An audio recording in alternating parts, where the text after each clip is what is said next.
Oi, gente. Eu vou fazer aqui um resumo, né, entre os capítulos 8 a 11 do livro de Apocalipse. A gente tem visto que esse livro de Apocalipse é um livro diferente, né? É uma maneira diferente dele ser estudado. Se a gente for estudar de uma maneira linear, a gente não vai entender. Ou seja, a gente lê o capítulo 2 como se fosse seguindo o capítulo 1, o capítulo 17 como se fosse o segmento do capítulo 16, vai ser realmente difícil o entendimento.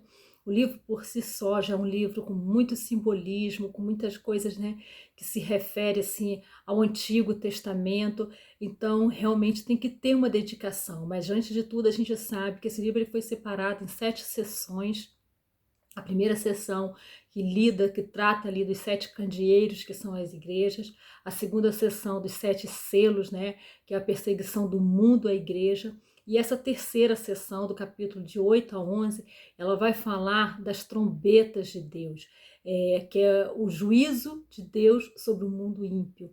A gente viu no capítulo 6, né, que os anjos eles estão ali debaixo do altar, clamando a Deus. Eles sabem que eles foram mortos pelo sacrifício da palavra de Deus, por resistir, que Deus os fortaleceu a resistirem por amor ao Evangelho, por fidelidade ao Evangelho, estão ali clamando.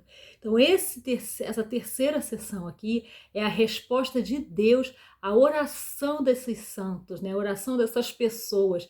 Então, por que trombeta? Porque a trombeta ela é uma chamada, ela é um despertar quando você tá num quartel, numa guerra, né? Você ouve ali o som da alvorada, o despertar pela manhã. Então essa trombeta aqui, a gente vai ver Deus exercendo o seu juízo, mas ainda tem gotas de misericórdia, de graça de Deus. Por isso que a gente vai ver a linguagem de 1/3, que ainda não é o juízo de Deus total sobre aqueles que não são selados, sobre aqueles que não são a igreja. Esse capítulo aqui, principalmente, teria que exigir assim, um pouco mais de tempo, porque capítulo 9, 11, a gente vê assim muito simbolismo de coisas assim, muito... Cada palavra a gente vê assim os simbolismos, né? Mas eu vou tentar aqui resumir. Ele começa falando aqui que no capítulo 8, né? Que quando o anjo abriu o 7º selo, houve um silêncio no céu de meia hora. E esse silêncio era assim de uma perplexidade daquilo que iria acontecer, né? Porque a gente viu que o anjo, ele pegou e o anjo tomou o incensário, encheu de fogo do altar e atirou à terra. Então, quando a gente sabe que lá no altar, lá no Santo dos Santos, né, o que tinha ali era o incenso que simbolizava ali a oração dos santos, né? Então a gente vê que aqui ele pega o incensário, com muito incenso, e ele devolve à terra. Quando ele devolve à terra, vem ali o juízo de Deus, né, sobre a terra. E nesses 3 primeiros capítulos, nos 4, eles estão diretamente ligados à natureza, fenômeno natural, às catástrofes naturais, aquilo que acontecem, né, no mundo físico que nós vemos quando se trata de terremotos, de maremotos, de furacão, de tempestade, essas coisas todas. Isso daí jamais a mídia vai noticiar dessa maneira, mas isso que acontece na natureza a punição de Deus, é Deus ao mesmo tempo, né, que tá chamando ao povo a um arrependimento, para que as pessoas vejam, né, é uma maneira de Deus dizer carinhosamente, voltem para mim, se arrependam, né?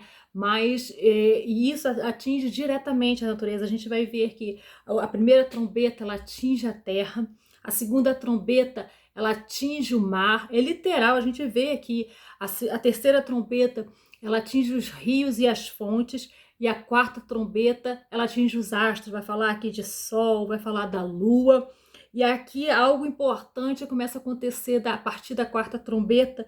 Aqui no capítulo 13, ele vai dizer que então eu vi e ouvi uma águia que voando por meio do céu dizia em grande voz, ai, ai, ai. Então aquilo que a gente achava que era a tragédia, que era o pior, isso que a gente vê por aí, que a televisão noticia, né?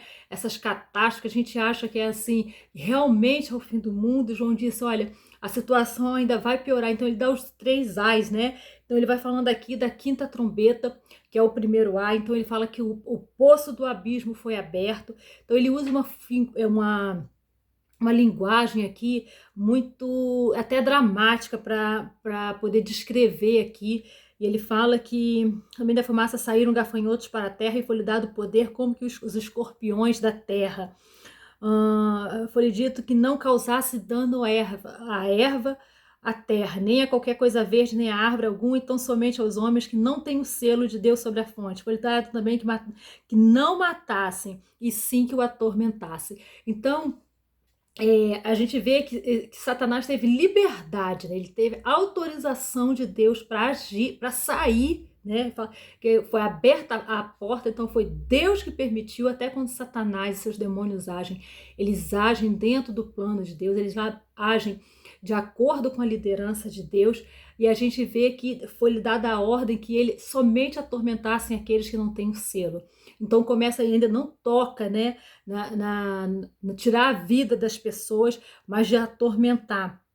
Então ele vai falar de gafanhotos, que seriam assim os seus demônios, né, da maneira como eles vêm, e como ele descreve, parece até se a gente fosse realizar na nossa cabeça, imaginar, seria uma figura estranhíssima, né? Então ele fala que o gafanhoto ele tem uma coroa que seria o poder, né? Que a gente não se engane, que a gente pense que o nosso inimigo é o inimigo fraco, não.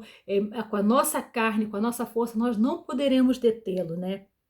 E ele vai falar que ele tinha um rosto como de homem, falando aí que ele é inteligente, que ele é astuto, que ele é sagaz, que ele não tá de bobeira, ele sabe, né, como ele fazer as armadilhas para nos pegar. E tinham os seus cabelos como cabelos de mulher, se remetendo aí quando tinham aquelas festas que as mulheres soltavam os seus cabelos em sinal de sensualidade, e dentes como de leão, mostrando aí a sua ferocidade. Então a gente vê assim ele tentando trazer uma linguagem assim metafórica bem horrível mesmo para explicar, mas isso daqui ainda é o tormento. Ainda não tem, eles não têm ainda autorização de matar. E isso foi o primeiro ai.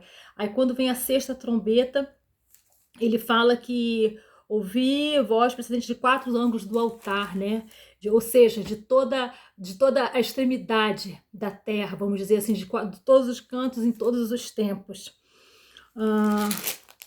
Ele dizendo ao sexto anjo, solta os 4 anjos. Esses anjos aqui não são os anjos de luz, não são os anjos iluminados, mas esses anjos, eles são soltos para poder agora trazer juízo. Então agora vai vir uma outra fase diferente. Esses anjos aqui, como junto ao grande rio Eufrates, que seria ali os limites da terra de Israel, do inimigo. Então vem com aquelas águas invadindo ali o território inimigo, que seria mostrando uma linguagem, uma figura de ataque ao povo de Deus, né?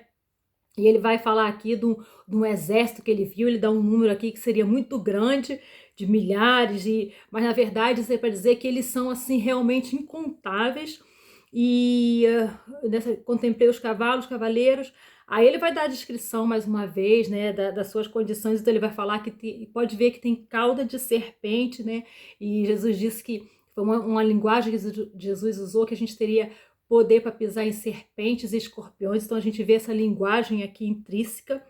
E mais uma vez, aqueles que não foram mortos pelos flagelos, né? Aqueles que não foram ainda, aqueles que não morreram pelas condições, né? Pelo juízo, aqueles que não morreram pelos flagelos. Aí quer dizer, eles não se arrependeram, né? Então eles continuam nas suas práticas de adorando a ídolos, de fazendo os seus assassínios, então a gente vê que continuam progredindo e fazendo, né, os seus mal. Fala de prostituição, não é prostituição somente quando a gente pensa prostituição do corpo, mas é prostituição espiritual, porque quando nós entendemos que nós temos um casamento, nós somos a noiva com o noivo, então quando nós adoramos a outros deuses, nós cometemos a prostituição espiritual. No capítulo 10, ele vai falar dos 7 trovões, é como se ele fizesse ali uma parada, um prefácio, chamando de novo antes da 7ª trombeta, porque a 7ª trombeta, depois que soa a 7ª trombeta, não tem mais tempo de arrependimento, não vai ter mais tempo. Deus, ele não faz acordo de última hora, ele chama o arrependimento, ele soa as trombetas, e aqui novamente ele vai trazer essa imagem de um grande anjo, do anjo forte aqui. Esse anjo aqui, pela descrição, é o Senhor Jesus, que tem o pé sobre o mar, sobre a terra, ou seja, ele tem domínio de tudo. Ele vai falar para João que é para pegar daquele livro, para comer aquele livro, né, que é a própria palavra, que ela é doce como mel para aquele que aceita, mas para aquele que rejeita, ela é amarga. Ele vai usar essa linguagem, e João fala aqui que quando tocou esses 7 trovões, que ele ia escrever, e que a voz disse, não escreva. Então a gente entende aí que tem coisas que realmente Deus ele permite que a gente saiba pela misericórdia, mas tem coisas que realmente pertencem ao Senhor Jesus. E vai chegando aqui para o capítulo 11, antes de tocar a 7ª trombeta, a gente vê aqui uma linguagem, mais uma vez, muito simbólica, com muito simbolismo, né? Ele vai falando que foi-me dado um caniço semelhante a uma vara que era para medir o santuário de Deus. Essa medida aqui não é medida física, métrica, não, mas é uma medida de cautela. Sabe quando nós vamos fazer ou um móvel, alguma coisa, nós medimos para que não haja erro, nós cuidamos antes, né? Nós vigiamos antes para que saia tudo perfeito. E esse santuário aqui não é o santuário prédio, né, templo. O santuário somos nós. É um capítulo aqui que é muito carregado, muito complexo, né? E a fala da parte que vai deixar reservada para os gentios, daqueles que ainda não foram atingidos, né? E ele fala de 42 meses, não é literal, isso aí é o tempo que a igreja tem, né, de agir desde o início, do seu início, né, da ascensão de Jesus até a segunda vinda. Darei testemunhas, que a igreja ainda assim ela tem que dar o seu testemunho. Ele bota aqui 2 testemunhas, por esse ser assim um capítulo com muitas interpretações. A gente tem que lembrar assim, por que fala várias, né, possibilidades de acontecer, porque aqui nesse caso aqui ninguém tem verdade absoluta. É lógico que é sobre o Espírito Santo de Deus, pede revelação, mas a gente vê assim que dá margem a algumas interpretações, isso dentro da própria Bíblia, tá? Então aqui alguns consideram que seria Enoque e Elias, porque não passaram pela morte. Alguns consideram Moisés e Elias, e alguns consideram como se fosse o Velho e o Novo Testamento, essas 2 testemunhas. Então a gente vai ver aqui que ele segue, quando ele fala, quando tiverem então concluído o testemunho que devem dar, a besta que surge do abismo pelejará contra elas e a vencerá e matará. Então parece que a besta ela vai vencer quando ela mata os santos, quando ela mata os servos do Senhor, né? Mas ela não vence, né? Porque nós é o que o vencemos por nós nos deixarmos matar pelo testemunho do Evangelho, né? Nós é que vencemos a besta, porque como Jesus disse, nós temos que temer aquele que mata a alma, não que mata o corpo. Enfim, depois de 3 dias e meio, naquela hora vem um grande terremoto, e ele vai encerrar aqui, né, já no capítulo 15, ele vai falar aquele versículo chave que retrata a segunda vinda, é quando realmente Jesus ele vem vitorioso, né, glorioso, triunfante, e sobe triunfante com a sua igreja. Então a gente vê isso, a cada fase a gente vê se repetindo isso, e a cada fase vai acrescentando. Então basicamente é isso, essa terceira sessão das trombetas, é Deus exercendo o seu juízo em respostas à oração dos santos, mas ainda com dose de graça e de misericórdia, chamando ainda as trombetas ainda sendo tocadas, chamando o arrependimento. Que Deus abençoe e nos ajude nesse ensino em nome de Jesus.